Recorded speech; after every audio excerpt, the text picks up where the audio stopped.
Tuhan kok lahir di kandang.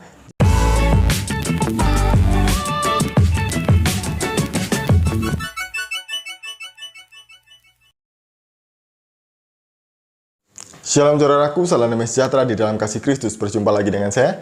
Di Juli kita akan belajar berapologetika bersama-sama di channel ini. Seorang yang sudah lama percaya kepada Yesus, seharusnya dia semakin hari semakin mengenal Tuhan dan imannya bertumbuh dan tidak akan goyah apapun tawaran-tawaran dunia ini.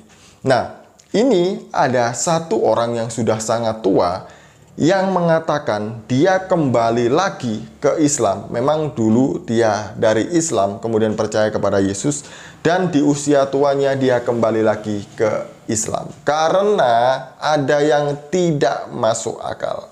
Dan ibu ini mengaku dia adalah pejabat gereja. Sebelumnya mari kita bersama-sama melihat video berikut ini. Kalau berdoa mesti lihat gambarnya si Tuhan Yesus itu. Nah, bentar. Tiap doa kok melihat fotonya Tuhan Yesus itu. Pada suatu saat saya berdoa, ada itu sinar kres gini. Sinar itu bentuk kres.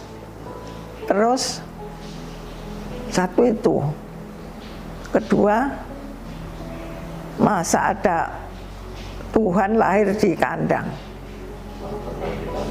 Ya, itu saya sudah tidak enak. Tuhan lahir di kandang. Nah itu, terus saya tanya sama penginjil sana, Bu, saya kok lihat berdoa biasanya lihat Yesus, kok sekarang lihat itu sinar tapi kres. Loh, apa Bu? Gak ada Tuhan, dia bilang gitu. Loh, ya saya tanya toh, kok jadi gitu? Kres itu kan artinya nggak boleh. Kira-kira 1 tahun saya minta keluar itu nggak boleh karena saya dianggap bisa memegang itu pekerjaan itu. Sekali lagi ya, bahwa latar belakang ibu ini dulunya adalah seorang muslim, kemudian percaya kepada Yesus. Lama setelah itu di masa tuanya dia kembali lagi ke Islam. Kenapa? Karena alasannya Tuhan kok lahir di kandang. Jadi nggak masuk akal bagi ibu ini. Masa iya Tuhan lahir di kandang? Nah, menurut ibu yang layak itu Tuhan lahirnya di mana? Di hotel bintang 5 kah? Di apartemen yang mewah kah? Atau di mana? Kenapa manusia menjadi penentu standar Tuhan harus bagaimana? Tuhan harus seperti ini dan Tuhan harus seperti itu. Kenapa kita ciptaan ini harus mengatur-ngatur bagaimana Tuhan sang pencipta itu? Ya nggak bisa. Jadi karena cintanya kepada kita, Bapa mengutus anaknya yang tunggal, sang firman, yaitu Yesus Kristus, untuk datang ke dunia ini. Dia dilahirkan bukan di tempat yang megah, yang mewah, bukan. Tapi dia dilahirkan di tempat yang paling hina. Karena itulah tujuannya dia datang ke dunia ini. Supaya dengan kelahirannya di tempat yang paling hina itu, ibu dan saya dan semua orang yang hina di dunia ini, yang tidak layak untuk masuk surga, untuk dikasihi Allah karena dosa-dosa kita, kita semuanya dilayakkannya. Bahkan tidak hanya itu, Alkitab mencatat meskipun dia dalam rupa Allah yang memiliki segalanya, dia turun sampai serendah-rendahnya. Bahkan dia rela menjadi seorang hamba. Mari kita membaca di dalam Filipi. Di dalam Filipi pasal yang kedua. Di sini dikatakan demikian.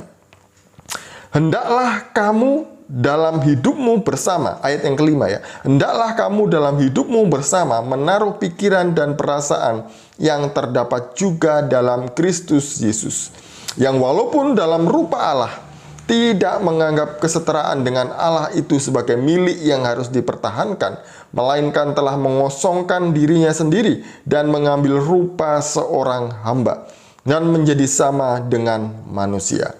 Dan dalam keadaan sebagai manusia, ia telah merendahkan dirinya dan taat sampai mati, bahkan sampai mati di kayu salib.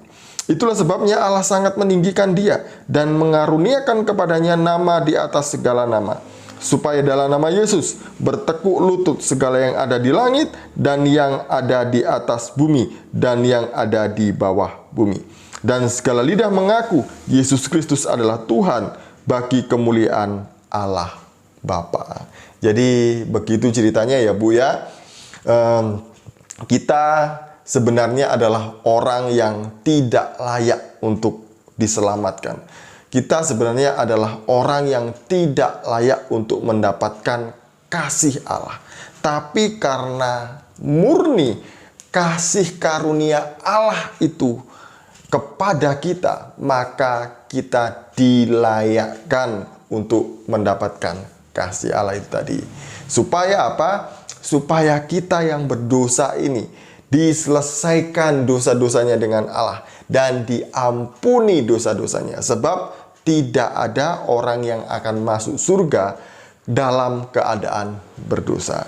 Jadi dia datang ke dunia ini untuk menyelesaikan hutang dosa kita, supaya kita nanti berhak dan kita layak untuk masuk ke dalam rumah Bapa yang kekal di surga.